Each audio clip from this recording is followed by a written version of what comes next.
जय जगन्नाथ सांग मैंने आज हूँ मो पुओ व्रत घर फर्स्ट डे जो कि हूँ अनुकूल दिन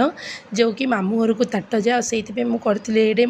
बुट आलू तरकारी आ पूरी आईटी मम्मी देखते केमती सजे देती आ राति 12टा जाए मुझे तुलसी गच सब कलर दौली तो केमती लगुच मत निश्चित कमेंट कहतु आईटी मुझे सब मम्मी आणिकी सब सजे आसी मम्मी जमी कहले मुझे सजे सजे रखीदे आईटी आम माँ सासू भी पूरा रेडी हो गोटे कटन लुगा पिंधि किसी रेडी नुह सी अनुकूल माइपी मैंने आसबे सात माइपी आसबे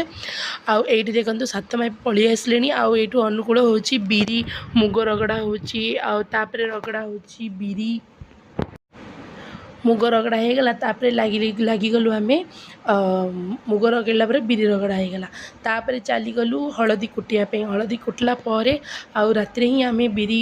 बतरे कि सका बाटिकी रखीदेचु से पड़ो बड़ी पकाब से बड़ी पका चली आमती होगला सब अनुकूल काम सरला समस्त को मुझे बुंदिया बुंदिया सेव तरकारी पूरी सब देदेली कदली देदेली समस्ते खाइले समस्त लेट होता कहीं सकाल सकाल काम समस्त व्यस्त समस्ते टिफिन नहीं पलैले ये करुँची मो वीडियो आई होप आपण मानक भल लगी।